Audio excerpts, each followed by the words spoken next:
This episode is brought to you by Tommy John, underwear with game. Listen, man, in the summertime, you're supposed to be drenched with sun, man, not sweat. B Hen, I know you locked in with Tommy John. We seen the ads before. Tell the people why they should tap in. Nah, for sure, man. With Tommy John, I don't even need to use my body powder when I'm wearing Tommy John, man. The sweat fighting fabrics on it, man, is amazing.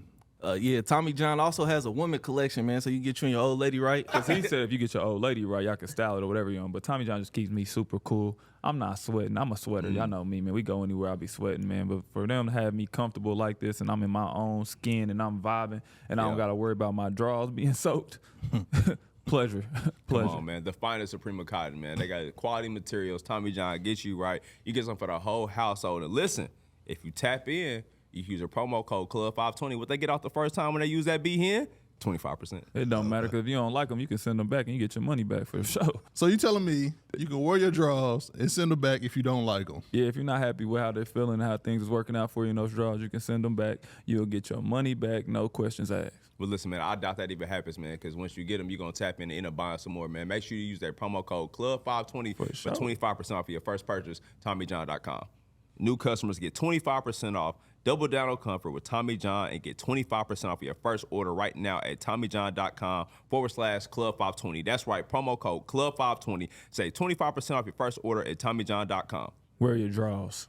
Yo, y'all ever go get a new phone and be like, man, I hit a lick, I'm player it out, and then the next month come along, you look at all these hidden fees and your bill is more than it was beforehand? You ain't got to worry about that with Boost Mobile, B Hen. Nah, for sure, man. $25 nationwide. Yeah. No contract forever. Tapped in. Forever. So it's $25 every month. Every month, bro. Forever, bro. In. Why not lock in with Boost Mobile, man? It's the only way. Come on, man. 5G nationwide. They got you taken care of, man. They keep the newest phones. Best service out, man. Tap in with Boost Mobile. Tell them Club 520 sent you unlimited. It don't matter where you at. You can be in NAP. You can be in NYC. They going to take care of you, man. Boost Mobile, they got a phone for everybody. You, your mama, your son, whoever, they gonna take care of you, B Hen. You know the vibes. Nah, for sure, man. Unlimited talk, text, and data. And you heard it here first. You heard it right. 5G network nationwide. They invested billions of dollars into this. So Boost Mobile doing it right for sure. Come on, man. Tap in with Boost Mobile. Tell them Club 520 sent you. 5G speeds not available in all areas. After 30 gigabytes, customers may experience slower speeds. Customers will pay $25 a month as long as they remain active on the Boost Unlimited plan. Subscribe to our YouTube, Club 520. We clowning on that mother. Just hit the button. God. Don't ask more questions. Subscribe. All right, man, we back. Another episode of Club 520 Podcast, live in Vegas, man. It's only right. We got a special guest in the building with us.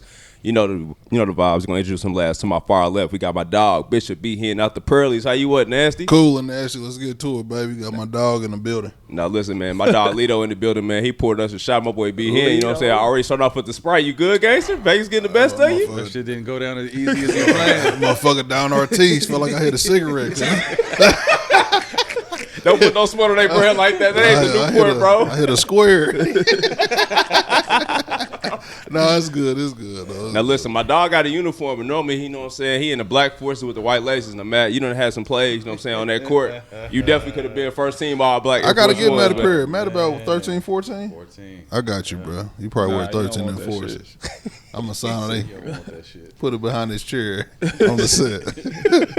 For sure. To my right, my dog, Young Nacho, Young Teague. Got you what? They got me sitting in this fucking couch like I'm during my like who? Redacting. I ain't gonna say it. But shout out to my new plug on my Adidas, man. I'm back. Welcome back to the game, man. I'm so happy to be back with the Adidas family. It took me a minute, but I'm back. Yep. Why y'all hating? But anyway. They spinning the block, man. Shout out to Adidas, man. They got the right for my dog. Nah, for them to message you after what you did, that's a blessing. What I do? When you taped your shoes up. Hey, man. Respect. Hey. Why you bringing up old shit? Yeah, that shit passed, man. It's all good. We like to relive the past sometimes on here, man. I do tell stories. All right. The foundation of the show. Hey, man, listen, man. We got a special guest in the building, man. We've been waiting for this episode, man. You know, he got to it on the court, man, but off the court, getting to it for sure, man. All the Smoke OG podcast, man. They kind of paved the way for people like us to be in this space. The one and only, man, Mr. Matt Barnes, Man, Big Dog. We appreciate you sliding on us, man. Thank y'all for having me, man. I appreciate it. Love. Yeah. You good now? I don't know. Let's just get straight to it though. Yeah. We just did your pod. You know, what I mean, shout out to y'all for having us on. Mm-hmm. But we left off talking about how Jeff said Kobe didn't play defense. Hold on. He said So- no. He said he don't play. What did you say? You said something like after a while they just started giving it to him. Matt, don't do that. Is that what you said? I said voters it's voter fatigue. Voter fatigue. Yeah, for sure. But I was saying Kobe could play defense when he won't. But See, I only saw a clip, so I might have missed the context. yeah, I was like, you know what I mean. But We're to that break it down motherfucker for you. Go played ahead. defense though. Go ahead. No, Jay. I ain't saying he tell played you. defense. But he made it 11 times, 12. 12, and he was 9-time 9 team. first team, Yeah. I think. And I was like, when you think of Kobe Bryant, you don't think of him as the best two-way player ever. But literally, his stats say he's the best two-way player ever. He is, bro. And I'm like, you don't think that? Like, you don't think he a better defender than Scottie Pippen? But the stats say, and the awards say you're a better defender. But than I also Scottie. think maybe because the scoring overshadowed what the kind of work he was putting on defense. You know what I mean? And I would agree. I mean, obviously, I think younger in his career as he was trying to get started, he was more locking in on D because he had to be. You know what I mean? And I think as the team kind of became his and he grew, he was still locking on D, but he went and got people like Ron Artest. He went and got people like me. Like, we used to really fight because me and Ron would take the best players. If them niggas scored two, 3 buckets, it's, I got him. So we'd have to argue with bro, like, no, we got it, bro. You save all that energy for offense and we'll handle this. But he was definitely a competitor, someone that just to see, again, playing against him for a long time and then playing on the same team as him, you just got to see a whole other side of just his dedication and just how sick he was of trying to be the greatest. And he said, MB, I got to get 6. He's like, I got to be able to sit at that table with MJ. Like, he was so dead set on being able to get that one more ring so he could be in that table in that conversation with MJ. But he was a sicko when it came to just getting to it daily. Period. For sure. Nah, I mean, I ain't say he couldn't play defense. I just said, I don't know why people, I wouldn't say that. I just said that they had the best two-way player ever. It just didn't come to mind for me for Kobe Bryant. I was like the best scorer, one of the best offensive Who would you players. think? I mean, I would put him in MJ as probably the best two-way players. Yeah. Would you say that? Or who else would you throw in there? I mean, obviously Scottie was great, but Scottie didn't have the offense that those guys had. Scottie had great D, but obviously he could play offense too, but it wasn't just the numbers that those two had put up. Yeah, I would say Michael Jordan because but now that they're doing his stats and stuff, his steals was kind of fake or whatever. I never let me stop. Man. They're gonna start killing me. I'm playing. They said that them about boys John gonna come. Stockton, didn't they? Didn't they say they was deflating his shit? Hey, after my boy didn't take that Kobe shot, they said, well, actually, hey, half that shit fake. I said, damn, they hating. I think I can't hate for no There's no reason. way he got that many more assists than CP, bro. That's crazy, bro. And steals too, right? Yeah, Now John Stockton went crazy. There used to be a little bit of home cooking. for sure. Kawhi Leonard is up there too, though. Two-way players. Yeah. I just think you don't get to see enough of him. Like Anthony Davis, you don't get to see enough of these guys on a consistent level. We know when they're out there and healthy, they're incredible. They can change games. Kawhi's won Finals MVPs, but just the consistency of being able to be out there night in, night out when you don't feel it or you're hurt or whatever the situation may be. They've got, whether it's too many miles or just injuries that won't allow them to get through them. It kind of takes them out of those conversations because you just don't get to see enough of them. Gotcha. We decided last week on the morning show that Kawhi Leonard is the best NBA player of all time. He's had the best NBA career of all time. For sure. Because what my boy got going on right now, legendary, uncharted waters. The hustle is cold. Come on. Oh, They got a plant company paying them $28 million. tree stump. Tree Yes. stump. No trees in sight. Uncle They Henry, on the way. They take a while to Pablo grow. Torre trying to mess up the vibes. Nah, Buddy hating, bro. He Man, got chill. that's what I asked my team the other day. They're like, man, that's great journalism. I was like, is life going to be safe? Like, Yeah. really trying to blow the top off of shit. Hey, He Uncle got Dennis, chill. he said, hey, the invoice ain't paid. Tap in. Yeah, on me. Uncle Dennis. Shout Get out to this shit Uncle right. Dennis. Is that snitching though? It is. Or is the journalist just being a great journalist doing his job? Snitching, He don't got bro. no ties to Kawhi Leonard. You said that ain't You game. He messing getting up. up You messing up. the some stuff. person who worked for that company, quote unquote, that's who snitching. That's the person Yeah. that they messed his, like they changed his, distorted his voice so he couldn't tell who it was. Come on, man. They You put could the America's tell- Most Wanted voice on. Yeah, you could tell he still had a little bit of sugar in that tank. Auto-tune couldn't take it away. Can't fight it sometimes, bro. Just when it's in you, it's in you. Ain't nothing wrong with it. I'm just saying. Love for you want to love. There's gonna be too many of them dudes. They got who spoke? Let me hear everybody. Yeah. That's who got all the tea though. Usually that community got all the tea, so it makes sense. He said the trouble was coming through. He had a clock at one time. Respect. Hey, what's wrong with him, bro? You heard that, bro. Matt, you had a crazy career, man. For sure. What's one of your favorite teams that you played for? Man, I think the California. I'm a California dude, man. Grew up in Northern California, went to UCLA, and been in California pretty much my whole life. So being able to, go to UCLA, play for the Lakers, play for the Clippers, that was dope. And then, when I was with the Clippers, we were better than the Lakers. That was that Lob City team. Me, CP, Jamal Crawford, Blake, DeAndre, JJ. We had a team. And then get a chance to play with Kobe and Powell and Bynum and that crew. And then the Golden State, we had a crazy We Believe run in 2006, 7, 8. And then to go back the year before I retired and get a chance to play with Steph, Klay, and KD and Dre. The interesting thing about that team was as great as they were is how they took our shit to the next level and, put 4 rings on it. They were so fascinated about the way that team got down. What was so-and-so like? What was it like when y'all went out? Like the media, the fans, the players, it was just like a fascination about that team that almost became urban legend because if you think about it, all we fucking did was win the first round.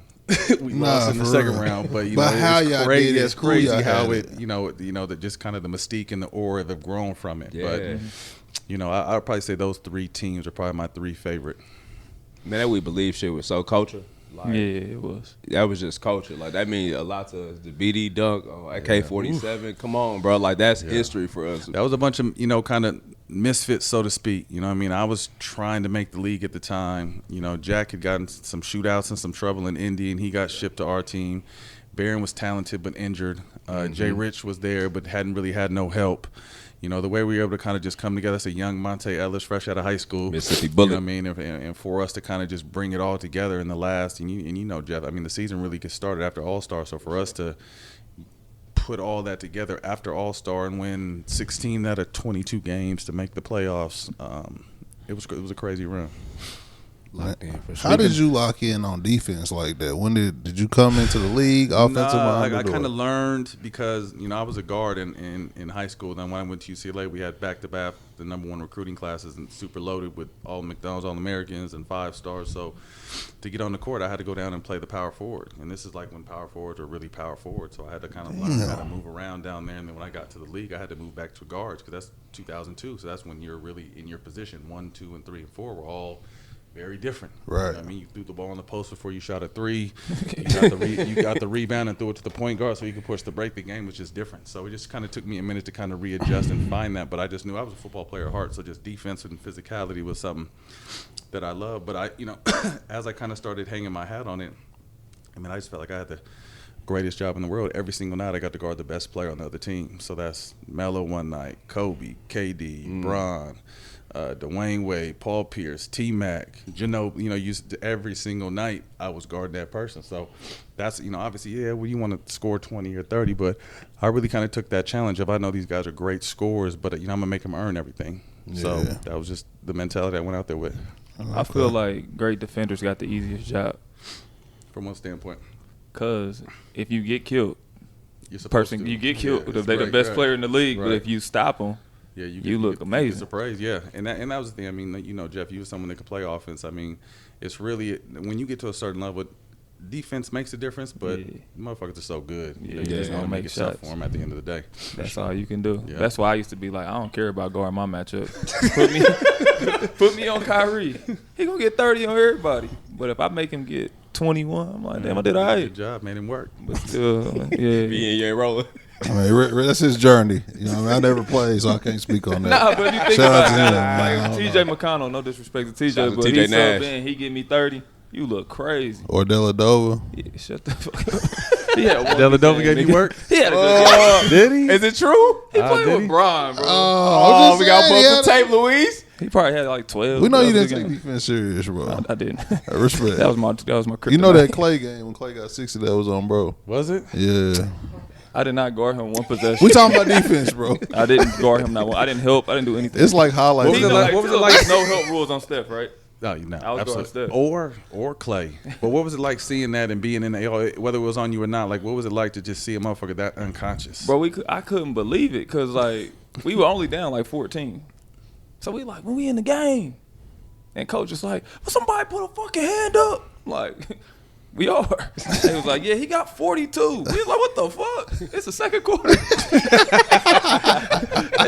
We like, what? And PG was like, I got him. He's like, I don't give a fuck, I got him. 60. I was like, I was just on there laughing. After a while, I just started looking for my stats. So I need 15 and 8. I was like, Nate, I'm good. Take me out now. Get me out now, Nate. Any crazy games you remember playing with them? Nah, more against them because that Lob City team. Not that we were big bros because we never really won anything, but we were kind of the team in the Western Conference that was kind of holding. Like we were the last team to beat them in the playoff series the year that Sterling got banned from the NBA. Before they went on their run. So just to kind of see what they were on. And one thing I'll say is, like, obviously playing against them and playing with them, like Draymond was the heart and soul of that team. And I remember before Steph was even established, when CP was the man, he's like, man, fuck that. Like, I'm riding with Steph every day. Steph's the best point guard. And this is before Steph eventually became the best point guard. But I just think his confidence that he had and his toughness allowed those two guys to kind of play a lot freer. And they were tough, bro. They were just, when they'd get on a burner, and then you throw KD in that mix. I mean, that was probably the biggest cheat code, and people still talk as that one of the greatest teams, or if not the greatest team, ever assembled. I feel like that's probably the greatest team of our generation. I don't see too many teams doing shit. Well, I don't think no team in history can beat them with that set of rules. If you change the rules and you're going back to the 90s with, or the 80s with the Lakers and the hand check and the pace of the game, or Mike's time where you could really play lockdown defense, but with the pace and the inability to really put your hands on somebody, they got too much scoring. Man, too much. Bro. Y'all think they can beat that 0-1 Lakers team? Come on, man. 30 They ball. just going to put Shaq in pick and rolls and foul him out. You're right. No one could guard him on the block. That's a fact. They Absolutely threes. not. But yeah, Trading 2 for 3s. trading 2 for 3s. Bro, Steph is going to put him in that pick and roll. He's going to be in that drop coverage. 11 Murder. threes. Murder. They got Big Ori up there, Freaky Fox. Ain't enough, That's bro. Freaky Fox. Shout out to the Fox. He gonna earn his paycheck that day. Nah, for Man, sure. what KD Devin is George gonna have a long day. my nigga. I respect them. They get torched. KD, bro. Come on, bro. He's tortured them, bro. But I respect him. But the pace too, you gotta think that like the pace they played at, and Jeff played in that time. The pace is this, Yeah. consistently up and down, and you can blink and they can go on 11-0 run in 30 seconds. Damn. You know what I mean, so it was just they were different. It was I've never seen unbelievable. demoralizing basketball like that. Like we seen MJ kill, we seen Bron kill, but they, like you said, them runs they will have, and just the entire game is over. Especially at Oracle, the crowd yelling, "You out of the game in 2 minutes." Yeah. That's the one thing I remember about Oracle back when we played. That shit used to smell like a dope sack. They used to smell like a trap house. That shit, they had smoked so much weed in there while we were playing, bro. It was crazy. Even my While y'all dad was one playing? time, while we were playing, you could see the smoke cloud. You could smell it, but you could see the smoke cloud at the top of the arena. Because my dad smoked cigarettes too. I was like, Dad, what you do at halftime? I was going out there to smoke cigarettes, but everyone started smoking weed, so I just pulled my joint out and started smoking weed with him. I said, word? Damn. Damn, it was cracking. What's going on? It was blowing dope in the That spot. had to be the only place. In the spot. Doing that, bro. In the city. Shout out to Don Nelson, setting the vibe, bro. Man, for real. Nelly. We smoked at our coach's house one time after we won that playoff series. We told a story about this too. We beat Dallas in Game 6. Stack and Nelly used to live in the same condo on the lake, and Stack was like in the middle, and Nelly had the whole penthouse. So we went to Jack's house and smoked first, and we went up to Nelly's house to say hi before we was about to hit the streets. As soon as we walk in there, hey fellas, Woody Harrelson's in the back rolling doobies. Go smoke with them. We're like, what the fuck? This dude Damn. talking about? So we went in the back and smoked weed with Woody Harrelson at our coach's house, and then we hit the streets. That's a hell of a pregame. That's a post game. That's right after the game. That was right after the game. Thought y'all won a Not a championship pregame for the though, street. with Oh that. yeah, Outside. yeah. Game You're right. over with. Yeah, before we hit the The real streets, game begins. definitely. I heard y'all say he didn't even care what happened next. He was just cool. Nah, he checked out. Bro checked out. He wanted to beat Dallas so bad. We were so ready for Dallas. It was crazy, but that motherfucker kicked his feet up after we beat Dallas. That was it. Damn. BD was dynamic back then, bro. He was on, hurt man. too, bro. The crazy Yeah. part, he had a bad back and a bad knee, and he was still averaging 30. I say if Baron Davis' body doesn't give out on him, he's probably easily one of the top 5 point guards of all time because strength, speed, athleticism, shot making, defense. He'd have a hole in his offensive game. He would lock down on defense. He was big and strong. He's one of the before Westbrook and before Derrick Rose, it was Baron dunking on everybody. You know what I mean? So, but his body just gave out. But still, even on one leg and in a bad back, he was still giving people the fits. So you don't even got no excuse. Oh, Talking about your knees. He talking about BD still. Cook. Ain't nothing in there. Bone on bone. I played 12. Yeah. Ain't nothing in there. That motherfucker's gone. That's a grind, though. Did hurt it or just beat up? So when I my last year in Milwaukee, I was gonna keep playing, and I was playing this dude Jordan Noor, I think his name. I can't remember. I was playing him 1-on-1, and I heard a pop. I'm like, I think I hurt my knee, bro. He was like, what? You ain't doing nothing? I was like, yeah, I think I hurt my knee. We went and played the Pacers. I played on it, and then I couldn't do nothing the next day. I'm like, man, they took me to get an MRI. And they was like, yeah, you need microfracture surgery. I was like, nigga, what? Man, nobody do that no more. And they was like, basically, it's over. I was like, it's over? They was like, yeah, it's over. Damn. They was like, you can rehab and give it a go. I was Not from like, that. I'm cool, bro. I heard you was cold in football, bro. What made you, transition to hoop? Yeah, You was All-American, I wasn't you? grew up playing football. Yeah, I was All-American, led the nation in touchdowns from the receiver Damn. position. Damn. I just, at the time, this is before the Jimmy Grahams and Antonio Gates and everyone was really crossing over, and I was 6'8", so I didn't really see no 6'8" dudes to see how they was getting hit across the middle or what they would do after. So I was recruited by, just as many schools to play football or play both. But just when I went to UCLA, I decided to lock in. I had to work for basketball. Basketball wasn't like football was my natural sport. Basketball was something I had to work at. So, just had to start grinding and find my way. How you do that, though? Like, being one of the best players in the country in football and just like, nah, I'm cool. Just longevity. Like I said, I felt, and I don't ever like to disrespect no sport, because to be able to make it to the top is you got to be. But I was 6'8", 39-inch vert, ran a 4.37, 4.37, 4.39. Jesus Christ. He was really the run best routes. receiver. Yeah. Mad prototype. Could really run routes, you know what I mean? So it was, and that's why, I just called myself a football player playing basketball once I made the NBA. Like, I love physicality. I get out in the lane and finish, like I'm running a route. So it was just really just transitioning that football mindset to a basketball skill set and shit, making it work for 14 years. That's crazy, bro. Yeah. Them stats right there is gonna get you drafted. Yeah. I just go to the combine, you getting drafted. It's different, yeah. I mean, and after I left, and was in the league, that's when dudes that never played no football at all were hopping from, Antonio Gates didn't play no football, hopped from, the Kansas NCAA State, tournament to the NFL, and other guys kind of follow suit, but it just wasn't really happening when I came out. Oh, okay. Nah, I understand now. This motherfucker fouled so hard. He was, bro. It's foul. He fouled. Well, I you, just, bro. I can't, I grew up. I was born in 1980, so when I watched basketball, bro, I was about like that's when niggas was punching each other and just getting a foul for it. You know what I mean? So, when you go to shoot a floater and somebody try to like swipe from behind. Like, when he swiped, you could. Like, yeah. You like, oh shit! I'm gonna try to take it off. I'm gonna try to take your head off. No, but we came from where you don't, if they're gonna foul them, don't let them get their arms up. Yeah, you know what I mean. And then again, having to guard Kobe with all them pump fakes. Once I got tired of the pump fakes, I'll just fuck at him. Like, you go get that at the line, bro. Damn, so you had to find a way to survive. Yeah, you know what I mean. You had to find a way to survive and make your niche. And once I was able to do that, the career kind of came along with it. Was that the hardest person for you to guard in the league? Yeah, I missed MJ by a year. So I kind of feel like Kobe's skill set was, obviously, you look at Bron's greatness and the all-time leading scorer and top 5 in assists, and KD's effortless scoring and T-Mac scoring and Paul Pierce's scoring. But Kobe was different from attacking. He nothing was preconceived. He would look at you and how you lined up or how you're swiping at the ball and then attack any weakness he saw. So it was more of a mental game than anything with him, because he was going to try to destroy you mentally and outthink you the entire game instead of depending on anything else. Yeah, who's a name that people don't mention that's a tough cover that you came across? I think two guys that I think were good players, had the skill sets to be great players. And I don't say that. I say this with all due respect, no disrespect intended, but Rudy Gay has so much motherfucking game. 2K legend. And then Jeff Green has so much game. Both them dudes on both sides of the ball. Maybe this is just nice guys, maybe. Just nice guys off the rip that if they had a different mentality, I felt like they could have been.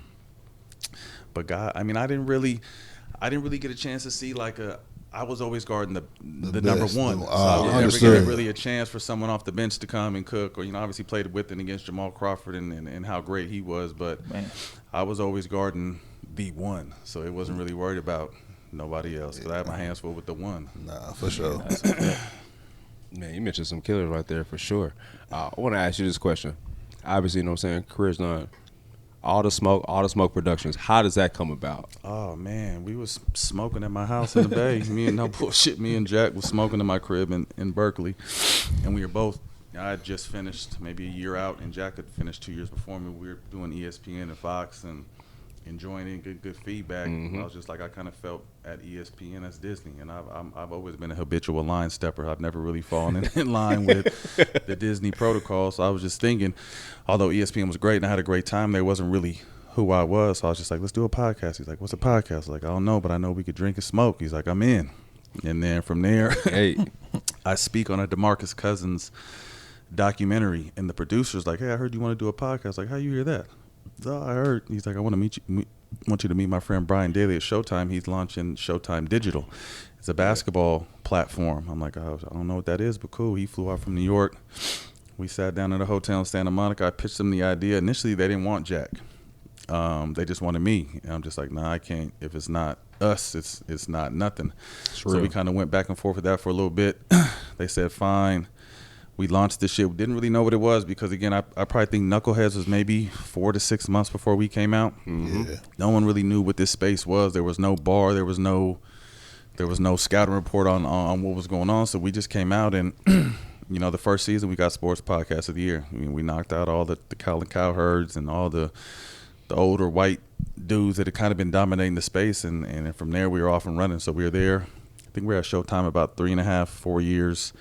And we started hearing whispers about Paramount was going to come and buy Showtime, and they didn't know if the sports side was going to last, which was crazy to me because as big as we were at the time, and then boxing, Showtime boxing was as big as it's been in years. Yeah. So when we started hearing that, although people started panicking, I'm like, what? I was someone too, obviously, with being the talent and helping create. Like, I was also the one in our first couple of years negotiating our deals, so I got to see behind the curtain and learn the game. So, when it was time to make a decision, like, let's start our own shit.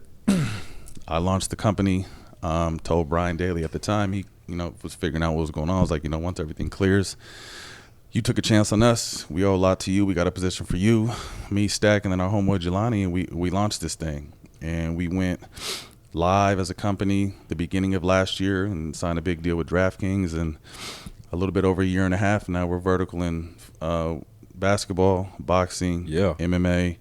We're just launching NFL. We're in talks with MLB to be doing some stuff with them.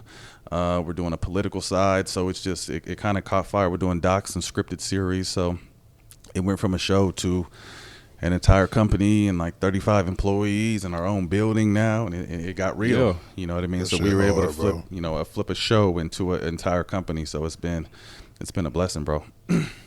I want to say congratulations on all that, by the way, because people don't know how hard that is to run a podcast by itself. Y'all to turn that to a juggernaut of a business, especially covering all different sports. Yeah. That's a really hard task. So salute to y'all first and foremost. I appreciate it. And it was dope too. I mean, obviously we're here to support and watch the fight, but it was beautiful to see, like, we're here as all the smoke fight. I mean, we got Andre Royd and Roy Jones out there, and then Ak and Barack.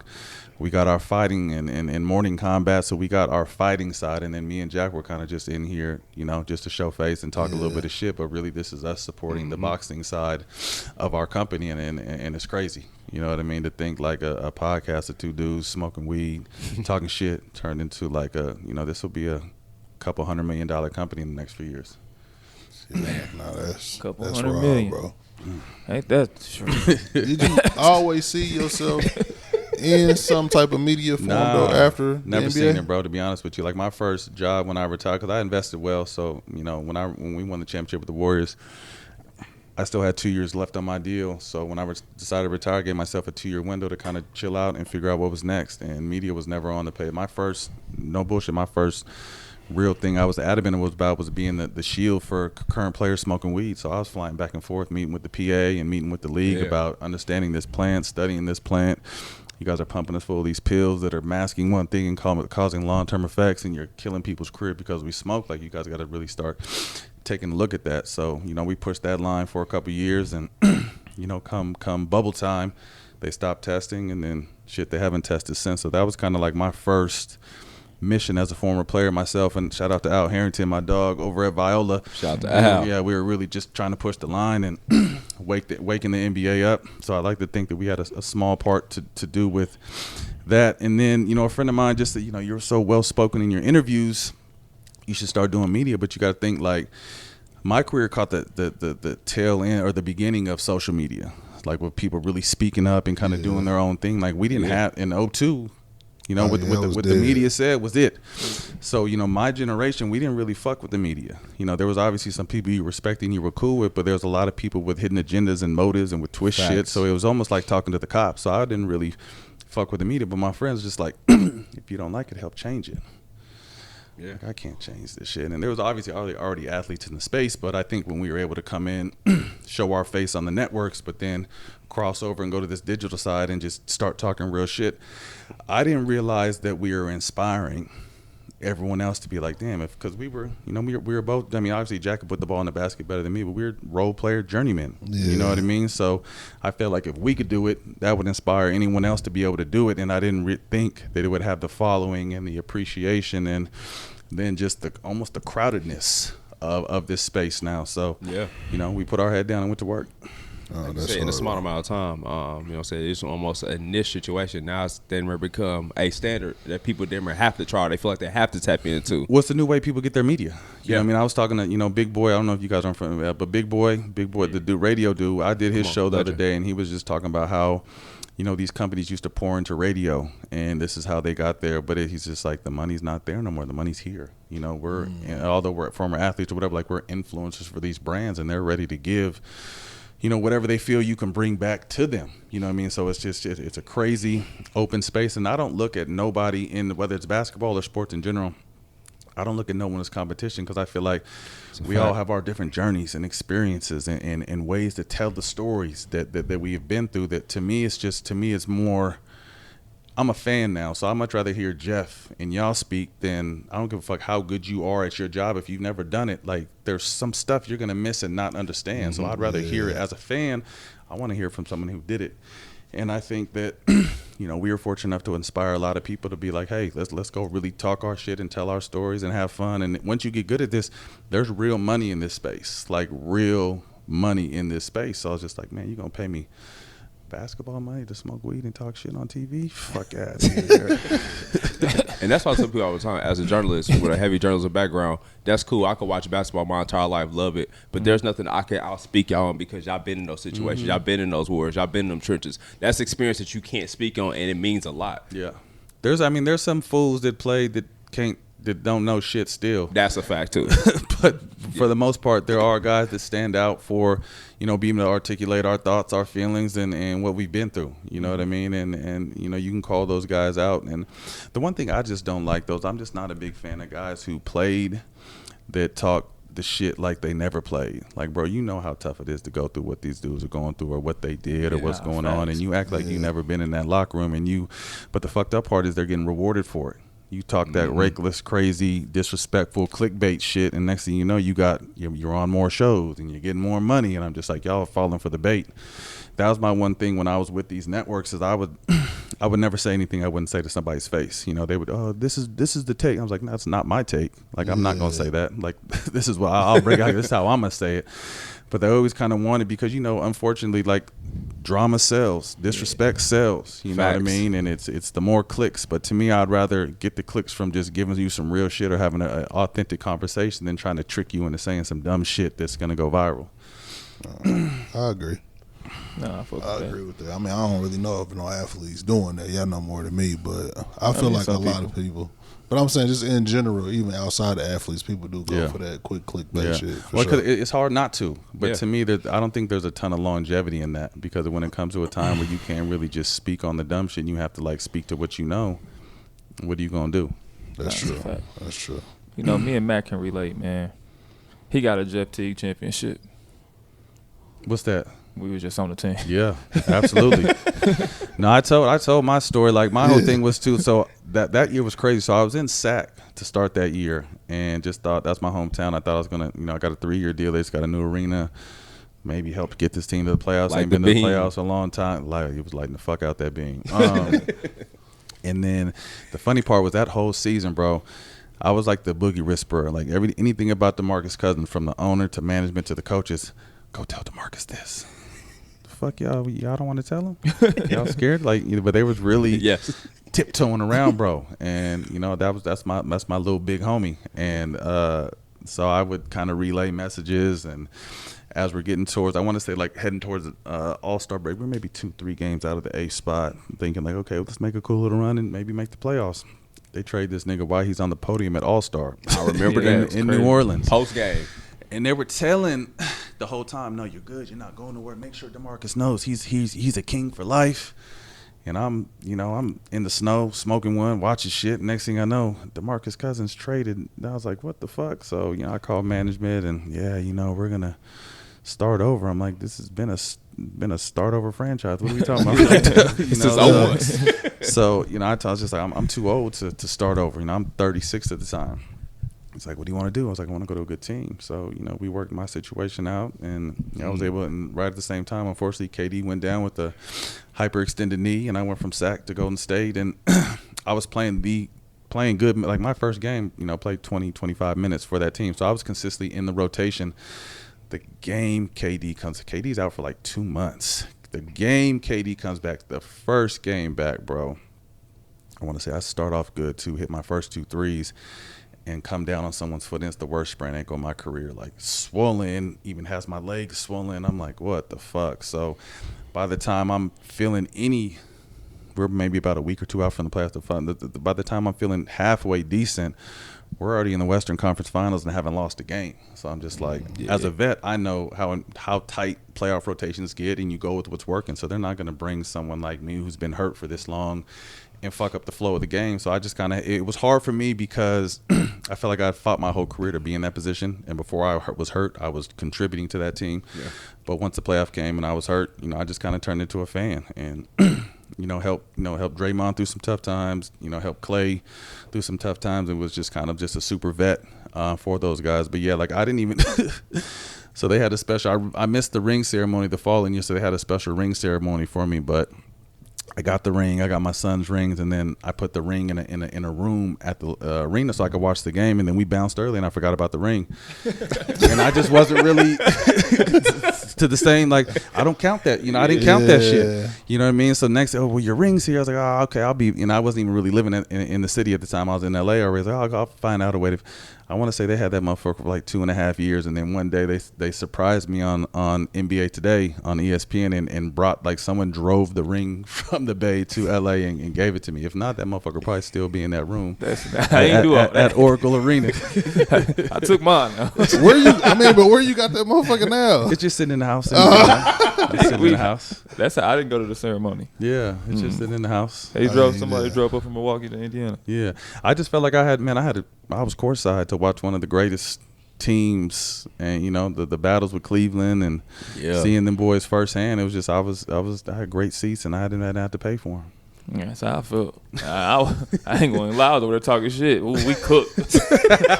we play in Brooklyn. I'm over there. Yeah, it's over. I ain't got too much, boy. We ain't gonna be able to do nothing with them. They like, man, if you don't take your ass home, shit, it's over with. You was in Milwaukee? Yeah. They couldn't wait for my ass to get out of there. We won a championship like I did some shit. All this hard work. Giannis was like, man, what? How good was them Clippers teams, man, bro? Fire. That's what I want to talk to you about. I think that we were our own worst enemies, bro. We were 55-plus wins, Pacific Division champs. Facts. Again, beating the Warriors before they really kind of found their rhythm as a young team. Our superstars just butted heads. Blake and CP had the best chemistry in the world at times, and then didn't see eye to eye at times. And then at the same time, it's the emergence of DeAndre Jordan, where he's starting to become a fringe all-star player, defensive player of the year, Olympic player. So he's kind of growing into his own, and it was just, I felt like there was too many cooks in the kitchen, and then Doc was supposed to be the guy that was supposed to save everything, and then he brought his son over, and it was just some weird energy there, where he paid his son. I'm not even mad. If I was in the position, I'd pay the fuck out of my son too. But people don't understand at the time what that did to people. I mean, he was making more than me, Jamal, JJ, like guys that were putting in real minutes, You know what I mean? Playing in crunch time, and it kind of, without knowing, kind of had people looking at him funny. It wasn't even his fault. You know, obviously, shit. If someone's gonna give me 35 million, I'm gonna take that motherfucker, especially if it's my dad. Out the gate. So, but it just did. Doc coming over. You know, Doc. I want to say Doc was the first coach that was ever traded for. Like the Clippers traded for Doc. Yeah. And great motivational guy, great, could make you believe, you know, blue water's purple, like great speaker, but just there was something missing there with him and our in-game adjustments. And then when his son came, the energy with that, like guys weren't really off that. So there's just too much bullshit, mental bullshit that we couldn't get over the hurdle. But when we were clicking and playing, there wasn't a better team in the NBA than us for that. For talented as hell. Super deep. I mean, you got to think we had, you know, our CP, JJ, me or Karan Butler at the 3, Blake and DJ. Then we had Lamar Odom. We had Eric Bledsoe. EB. Man, we had. I forgot Lamar. Y'all had a lot of shit going on. Bro. Ronnie Turioff. Spencer Hawes coming off a fresh payday. He had games, stretched the floor. Like, we just had a lot of Big Baby Davis. We had a lot of talent. Shit. Y'all had LO and Glenn in the same locker room? Oh, yeah, y'all had some shit going on. Y'all was supposed to win one for my dog. LO, man. Y'all bullshitting, man. Hey, that's one of the coolest dudes man, I have to God meet him, bro. ever invented. Lamar is so cool, bro. He was always just the one that was just so with the flow. Every city where, you know, there's a limo downstairs going to the club. Whoever want to get in, hop in. You know what I mean? It was just Lamar was that dude. Lamar was so cool, bro. He's so talented, bro. Super talented. His size and skill set. Yes. I played with LO with the Lakers and with the Clippers. He was a really good dude, man. I'm glad that he's kind of getting back on his feet and finding his way because he great dude.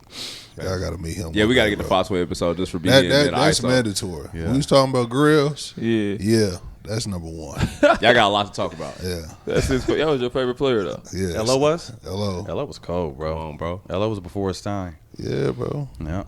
Now I want to ask you how you feel about this Clippers team they got going into this year. You know what I'm saying?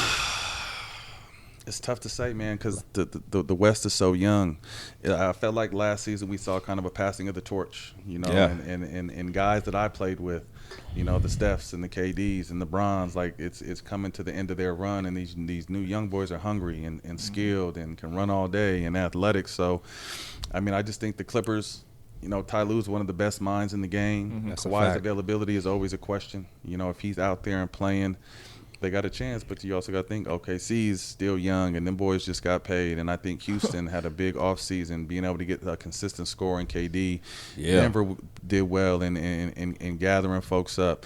Dallas, if healthy, is going to be a motherfucking problem, and they got the #1 pick in Cooper Flag. So I just think the West is really deep. I think the winner will come out. I don't know who it's going to be. I think the East is going to be a little bit down this year, obviously with Tatum out and – you know, some other injuries. I don't really believe in the East as much, but I think.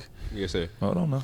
Who That's you why got? I'm at my dog. Atlanta Hawks Talk back that now. shit. We back. Look at that face. We back. The Hawks are? Yeah, we back. What they back to? I didn't expect to hear that. Atlanta back. Talk man. to me. Trey Young. They back to the play. Trey is Young cold. playing. Trey to me is one of probably the top 2 most underrated players in the game. With 1,000%. 25 and he's a double with 25 and 10 guy, and he doesn't get the respect that he deserves. He's playing for a max. You guys deal. got some young boys We over got there. Porzingis on a 1-year deal, so you know he's trying to get paid again. He gonna Porzingis from Boston. Yeah. Okay. He got to stay healthy though. I mean, he on a 1 Contract year. year. Contract year. He gonna be healthy. He gonna play 60+ games this year. Contract year. I mean, that's what he mad. No contract year. Everybody healthy. Everyone gets through them pains that would keep you out if you're not on the contract year. Come on, Jalen Johnson. He gonna be back like from his him. shoulder Young injury. talent. Mm-hmm. Young Zach been playing well in Eurobasket. Yeah. So I think we got a bright future, man. I think it's our time. They're one of the best developmental teams in the league. Y'all time to do what though? We gonna make it to the chip. We gonna win the East. Nah. If they make it to the finals, The they East can is the sweat. tournament. The Hawks play. I was about to say, you about to talk about the tournament that's in Vegas in December? No. They'll be back here in season tournament. We make shots the to the finals. Hawks. When they go to the finals, y'all, we gonna sit course. Man. Y'all gonna sit in that one section. I'm gonna sit on What did we court say? side. What we went last time? Shit, I told you. I said, damn, Dominique jersey still wet. They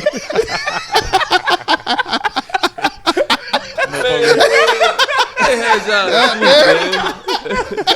Motherfuckers eating popcorn. Next thing you know, his nose started bleeding on that bitch. They were so Swear high. to God, bro. I said, damn, nigga, you got bad blood with them? Why the fuck is we always at the top? He talking about this is sweet. Down there looking. Motherfucker looking They was like playing the ants down Heat, I there. promise, bro. Couldn't see Tyler nobody's Hero, all them face. niggas look super little, bro. I'm like, respect. I think we left at halftime. That's that Jeff Teague Then plug. you know what's so crazy? I love telling this story. I said, bro, they fucking hate you. They put him on the Jeff Teague's in the building. Motherfuckers like, damn, I didn't know you was sitting this close to me. All these people with these $2 ass seats. Like, damn, Jeff. Yeah. I didn't even know the arena. Too slow. Too Shout out to the slow. Hawks. We had chicken wings, beer, tequila. We had everything in the suite. I'm just saying, man, when you go to the games, I don't know if you still do, man. Where do you sit? Man, if I can't sit courtside or a real suite that's in the first level. Don't believe this nigga, man. Out the game, man. I'm gonna tuck it in and stay at the crib. 'Cause I like to smoke and move around and drink a little bit and enjoy myself. But it's almost. I mean, we did it for a job, so going to games now is not fun. It's not. I'm not looking. That's for, what he I wouldn't always look say. forward to Yeah, go to he said games. that. Like again, I'd rather watch it, and if the game is on some bullshit, I'll watch something else. You know what I mean? So going to games, I have to. And it's not even spoiled. It's just if I'm gonna go out, if I'm not courtside, I'll be in the suite. But if not, most of the time I'm just at the crib. For sure. Yeah. Man, back to that. I wanted to talk about this Clippers team, though. We kind of, because that's bullshit ass nigga over there. The Clippers team, if they healthy, can they beat OKC This Clippers in the team? series? Yes. Hell no. So man. who's their five? So James, Kawhi? Big Zoo. Bradley I Beal. love Zoo. Yeah, He Big nice. Oh, Zoo. that's right. Bill was a good pickup. Yeah, too. they got Bradley And he got a Beal. lot to prove though too. That's a fact. Because you know a lot of people, and I've always been a fan of him, but you're putting up empty numbers on the losing team. Yeah. And then it was a horrible move to go to a team that three guys that all need the ball in their hands in Phoenix. So I think he's on the like. I still got juice in his tank. Kawhi's availability. I love James. I think James has been able to evolve and adapt his game. He could be an 18 and 10 and 6 guy still and be very effective. Zubats is one of the most underrated bigs Absolutely. in the game, and they got some depth with some young. I think they got a really good team. It just depends on their health. I think Kawhi is the key. If Kawhi can give you 65 games, you got a chance to be a top 5 team in the West. You think CP can affect that locker room in a positive Yeah. way? Yeah, I think that's. And my I big think thing. too, and I mean, there's I love CP. I'll go to war with CP every single day, but I also think that he had to learn how to communicate with this newer generation. Yeah. I think that was That's our right. biggest issue with the Clippers was we come from an old school where they can cuss you out and you just got to make it work. You know, Yeah. so I was kind of the bridge at times when he couldn't get through to Blake or DJ. Like, yo, this is what he's trying to say, but he's not wrong. He just don't like his delivery. This is what bro's telling you. So I think that he's kind of learned from that and understanding how to work and be a mentor. I mean, obviously CP is one of the greatest players to ever play this Right. game. So I definitely think that he'll be able to give him solid minutes and also add to just the IQ and then the helping the young guys through some shit. Yeah, the accountability aspect, I think for CP3 is really going to help that team because you look at his all his young thumbprints, all the young talent. You look at SGA, you look at Dennis. Everybody he's been around, he's only positively impacted, especially for the guard position. So. And for him to be, what is that motherfucker, 60? He played, 82 games last year? Come on, man. Like, He you missed know a what I mean? game. So availability is big. You know, he really takes care. And to me, just on more of a personal, like my twins and his sons are best friends. We live 5 minutes away. It was really big for him to be able to get back home. You know, these last handful of years, he's been bouncing outside of California, and it's just you can't take the family every time you move around towards the end of your career. So I knew coming into the season when I would see him in the summertime, he's like, man, I got to stay in Cali. I'm like, well, we'll go back to the Clippers, go to the Lakers. So I was glad that it was able to, and he's already said this is last year, so I'm glad he gets to do it with a team that, he really put some work in That's a with fact. too. That's a really underrated thing I would say about y'all athletes, y'all lifestyles, like especially playing on the road, being away from your family. That's hard mentally for a lot of people, especially as you grow and your kids get older. How did you manage that, and how is it now? You know what I'm saying, having a little bit more time to be. That's with what kids that's youngins. what I mentioned earlier, and I didn't tell the reason why, but that's what I retired my first year into a 3-year deal. So I played 14 years, got paid for 16 years, but it was because I wasn't getting a chance to see my twins at the time. They were like 7 years old, so I wanted to retire, and it's a great job and it's perks and there's money, but 8-month season we're gone for 4.5 of those. You know what I mean? So once you start having a family and kids, you're missing birthdays and school plays and games and shit you'll never get back, and that's why I felt like, although I didn't get to contribute the way I did, I was just like, damn, I got me a ring, my investments are doing good, I got money in the bank, like it's time to see what was next. Like, although I didn't know what was next, but I knew just being a dad was most important to me next. And I got just missed the taking kids to school and coaching them and cooking for them and just being there with them, because again, I was a very present dad while I was playing, but my job took me away a lot of times. So now, my twins are 16. Shout out to Isaiah and Carr. They just got their license today. They were so proud. They showed me things. So little homie's got their license, but I got a 6-year-old who looks like he's 10 and a 1-year-old. So I get to kind of really start all over and just be there daily and just see the grind and see the growth. So to me, it's the greatest job in the world. Let me ask you this about the twins. Do they get their own cars? Yeah. Or they can share a car? Share. And their mom is their mom, but she didn't want to pitch in and get a car together. So what's he pointing at? So they got a car at their mom's crib and then a car at my house. So they good. They set. Nah, it just sucks being a twin, though. You're a twin? Nah, there's a lot of niggas that look like me. And the twin, dog. I'm just saying, though, like, maybe I want to slide on something. Bro got something to do. Like, you with the whip? Yeah, with the whip. It's kind of tough. You got, but it's also Uber now too. Like, when we come up, I don't know about y'all, but we couldn't wait. I mean, I didn't have a car. I had a bike with a license. Like, I just couldn't wait to get my life. But these dudes didn't really. It wasn't really because they're used to being driven around or Ubering around. Like, it wasn't really pressed to, and they're not really out there in the streets. God bless for that, but. They weren't really pressed to get their license, but they finally got it. But they love, unless you have twins, like the dynamic of having twins is incredible. Like when I tell you best friends, like when they would get sick, one would go to school because the other one didn't get sick yet, but he would be tripped. The one at home, like, I need to call and check on my brother. Or the one at school would call home sometimes, like, hey, how's so-and-so feeling? So the dynamic is, and it's dope to see, like, I tell you, you have a built-in best friend.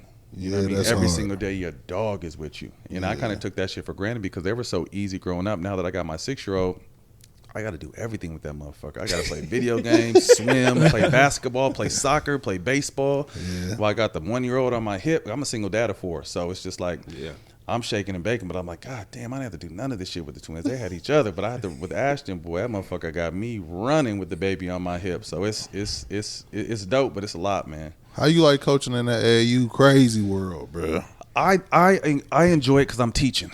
I don't respect the AAU system. I think it's a money grab now. I just saw an article the other day. Kids are playing 80 to 100 games in a year. That's fucking crazy. Wow. That's why these kids are breaking down. But it's just a money grab for adults now. You know what I mean? The everything is watered down. When we came up, I don't know when you guys started, but when I came in AAU, like there weren't age levels. Like when you played AAU, if you were coming in as a freshman, you played against the best players in the country. There wasn't no 14, 15, 16. Like when I was 14, I was playing against 17 and 18-year-olds in AAU. So now there's just so many levels and divisions and gold, bronze, and silver. Like it takes away from the kind of the cachet of being an AAU player. And then again, it's not even about developing kids no more. It's about winning games, which is fucking pointless. College coaches don't give a fuck what kind of AU shit they want to know. Do you know how to play off the ball? And I feel that's what our game lacks is kids understanding. Kids are super skilled now, being able to do all these moves and step backs and triple step backs and the gather and all that shit. But when they don't have the ball in their hand, they standing there like dummies. You know what I mean? You don't know how to cut, flare, screen, 45 cut. They don't know how to do none of that shit. So to answer your question, I enjoy it because I'm teaching these kids what they're going to see at. And I've had my kids since they were 8, so what they're going to see in high school. Now all these kids are in high school, and they're like, damn, Coach Matt was teaching that shit when we was in 4th or 5th grade. And then I'm trying to prepare them now what they're going to see in college and hopefully what they're going to see in the league. So it's really concepts and understanding spacing and how to play off the ball and how to be on a string on defense and rotating and all that kind of shit. So I love it because I'm teaching. I just wish the rest of the game would be taught. And you always talk about that, Jeff. As a high school coach, you got to reel your players back in, even though they haven't been great. You got to reel them back in for high school basketball. Bring them back to reality, man. Yeah, nobody's gonna sit there and let you dribble the ball 20 times. No, nobody. I mean, and what I don't like is these kids don't watch basketball. They watch highlights or the edits the next morning, and I feel like you miss so much by not seeing what's out there. Like if these kids want to cross over 8 times and step back and still have the ball, like show me one person that does that in the league. There might be 3 or 4 guys that can do that are allowed to do that, but for the most part, that like Coach Pop said, a second and a half. If you can't make a decision in a second and a half, get the fuck off the ball. Like these kids wouldn't know what to do if they had a second and a half to touch the ball. So it's just kind of being able to teach these kids and make them understand, man, that it's a delusional space. Social media is delusional with these mixtapes and highlight tapes and all this shit. That and then your thoughts? You don't coach AAU, but you see it. I mean, these holdbacks. And I mean, when we were coming up, like I remember I was in 8th grade walking across the street to play with the varsity team. Yeah. There's kids, we were playing against 17-year-old freshmen. Like I was going to UCLA at 17, and you're a freshman in high school, bro. Yeah. Like, what are we doing? I don't believe in that. Like a lot of our guys are younger. Yeah. Like some of the guys on our high school team, they 15 going their junior year. Yeah, Just like turning 16. because it's gonna come a time where you can't run from the smoke. At all. And I feel like the adversity is what makes you better. Like all these kids, even if you take it to the college, it's like jumping in the portal. Shit don't go on. I'm jumping in the portal. Like, what happens when you can't run? What happens when you have to sit there and just be a man? Damn, I'm not gonna play that much this season. How am I gonna make my game better? What am I gonna learn? You don't get no adversity and willpower and mental strength when you just running from the smoke the whole time. Yeah. That's a fact. Yeah. Since we talking about that though, like the NIL, do you think that would have kept you playing football if they came with that chicken? Yeah, I probably would have definitely played, together. To be able to get 2 bags, you know what I mean? Because I was going to play football and get fucked up for no reason, with hopes of going to the NFL. But if you're trying to tell me I could, because you couldn't tell me, I was in LA too, bro. So I remember I used to get my little Pell Grant $2,500. You couldn't tell me nothing. That shit would be gone in like 12 hours. But when I had that little $2,500, like you couldn't. So I couldn't imagine having $500,000 or $1 million in Westwood in LA, and no parents to tell you don't like. What? You would have been. But filthy. to me, also, does that take away from the grind? Does Yeah. you take your foot off the gas? Because these kids are getting everything we had to bust our ass to get to the league for. Like you couldn't even get it was illegal to get it in college, so we had to grind all the way to get to the league to get that kind of money. So if you're getting it now in high school, the elites are getting into high school, everybody's getting into college. I think it's only natural to take your foot off the gas. I think so too. That's why I guess I'm not against prep schools, but that's my problem with prep schools because you're just not that hungry no more. Like when you getting money, we all know that. Like you said, when you got your Pell Grant, even when I got my Pell Grant, you couldn't tell me nothing. But if you getting $1 million, bro, Crazy. Come on, bro. I don't know who I would have been, bro. I would have made it to the NBA. Well, Matt I know was the that. best player in the country. He'd at least got 10. Yeah, With them numbers. Football, Yeah. So Yeah, no, different time, man. It's beautiful. I mean, that's why I got 4 sons. A couple of them motherfuckers gonna hit this lottery. This sports lottery, I tell you what. What is it like coaching your kids though? Like, is it tough? Like, No, because I don't treat them like I feel like I do my kids a disservice if I play daddy ball because I'm not always going to be their coach. So if I'm running extra plays or starting them or giving them all these minutes, like it's not realistic. Like they're like everyone else. Like the best players that like whoever has the best rhythm at the time is going to finish the game. And I always try to tell kids too. And Jeff, obviously start is cool. I'm a starter, but who finishes the game is who the coach trusts the most. That's who's playing the best. That's who I can trust. And you always want to be a player where when I put you in the game, I know what I'm gonna get from you. You can't be a wild card. So, coaching my kids, it's sometimes it's tough love, and sometimes I'm a little tougher on them from a standpoint of I just know that being a former NBA son, you're gonna get motherfuckers that don't like you just for that fact. So, there was a time where one twin started, one didn't. There's time where they both started. There's both time when they both playing like shit. So they sit right next to me. You know what I mean? So to me, I can't daddy them because I'm not always going to be there to daddy them from a coach's standpoint. I feel like I'll hinder their growth. So they know everything with me is earned. Nothing is given. I know that's tough though, having that bullet on your that target on your back, because my guys was gunning for him. Yeah. After they played him in the UIBL, they called me ASAP, FaceTime me. Yeah. Coach, we just beat Matt Barnes' team. Yeah. Yeah. Call him. I'm like, I don't got his number. Bro. you know. Y'all had a really. I wasn't surprised that you guys had a really good. We started with the thing in Cali is there's no bigs. We got so many guards, so we're a small. Our motherfucking 5-man 6'4". You know what I mean? So it's just like we're super skilled, and if we're not shooting the ball, we play like the Warriors. If we're not shooting the ball well, we're in trouble. And we started the 4th session before Peach Jam with 13 guys. We finished our last game with 6. Like we got one of the twins fractures. Like our whole team was hurt. But when we played, y'all was good, man. It was a good game until the end. You guys pulled away, and I think won by like 6 or 7. But we were in that bitch the entire time. But you guys had size and motherfuckers that was dunking and wiping shit off the glass, and we just didn't have none of that. So, like I said, we gonna make some moves. We in the portal. I'm already meeting with dads. Like this next year's our last year in AU. It's my last year coaching for a little while until my 6-year-old gets right. So we gonna go all out. But I love it, man. It's dope too. And Jeff, if you ever pulled up to the turn, like it's a reunion. There used to be a stigma of black dads, especially NBA players, not being in their kids' lives. But with this generation of the dudes that I play with and right behind us, like there's so many involved dads now, whether they're coaching, supporting, running programs, but just being present.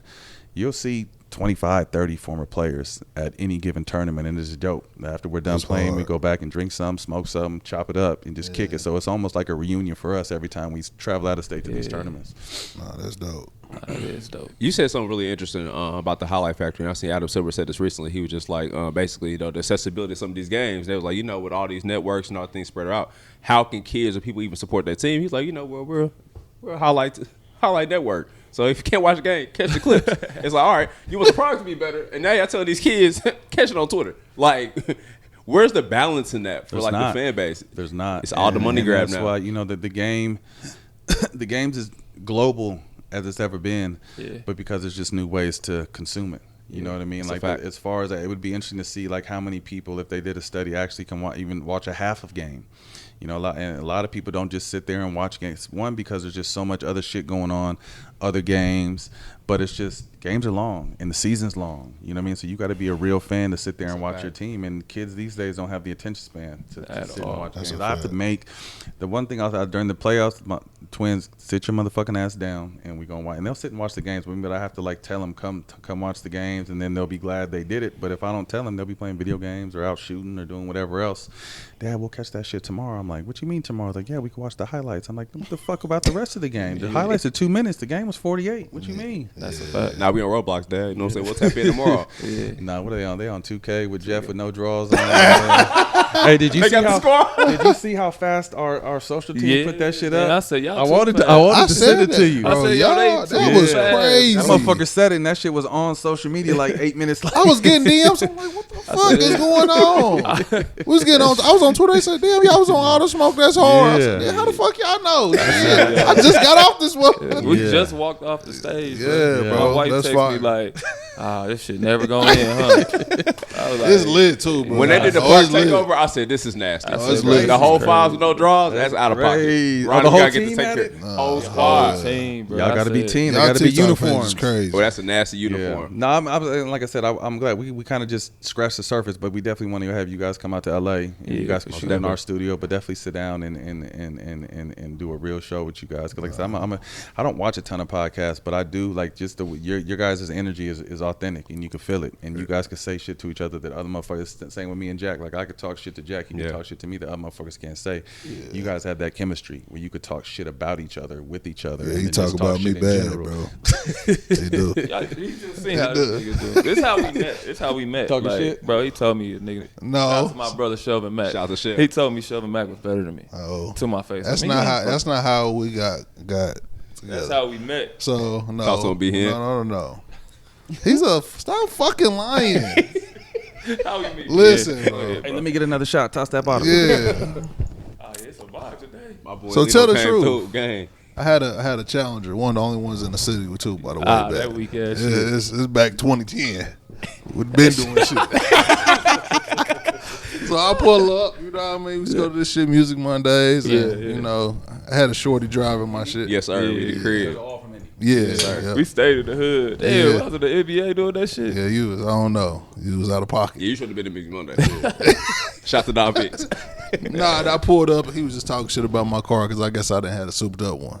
I had a basic one. I said, man, yeah. I mean, he pulled up next to me in a basic Challenger. Cool or not yet? Nah, we wasn't cool like that. You had league money at this time? Yeah, he did. Yeah. And I, you know what I mean? I paid Pepsi Blue, pulled up. You feel me? That thing had a little heavy one in the passenger side. You like him a little thicker, huh? No. I was just saying at the time. She was just a rider at the time.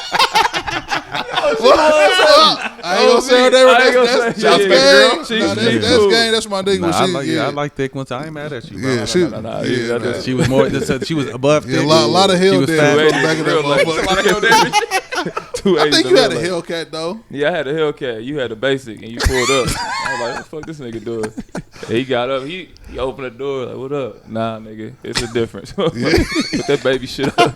But for real, that night we started talking shit. Then Shelvin Mack shit came along, and then just been my nigga ever since. Yeah, he was like, "Man, my nigga Shell bust your ass." Nigga, what? And we had a pro-am game. And nigga, I'm going Lockout. at Shelvin crazy. I'm going at him. He looking Because at me of him. like, yeah. But Shelvin don't know. Right. So every time I score on Shelvin, I'm pointing at this nigga. Yeah, nigga. See? And Nigga, I told Shelvin you like I was he better. laughing. Shelvin like, what's up, man? You alright? Nah, nigga, you sad. He's like, Oh no, dead ass, like Yeah, with a like, straight you sad. face, telling me sad. yeah, on like you sad, everything. nigga. You ain't shit. That nigga Shelvin like, what? And then Shelvin became my guy. He came on the Hawks and we became best friends. Nah, for sure. Nah, for sure. Listen, man, we gotta make it out there, man. All the smoke, man. We gotta tap in, man. Listen, we appreciate you. We appreciate Stack, man. Y'all paved the way for people like us to be in this For space sure. to get to it, man. We gotta pay homage to the OGs in this space, man. Keep going, keep pushing it forward, man. All the smoke productions going crazy. Yeah. We appreciate you pulling up on this big dog for Club sure. 520, man. You know the vibes, Yeah, man. you One more already time know. for Boost Mobile. $25, unlimited nationwide, man. Tap in with the good people at I need a Boost burner. Mobile. I need a burner. Where the burners at? Boost Mobile, right there. yeah. Boost Mobile, tap in, man. Boost Mobile, I need a burner, baby. Come on, op on chirp, tap He in. wants the church back. Yeah, you know the vibes. Until next time, we appreciate y'all, Club 520. We out.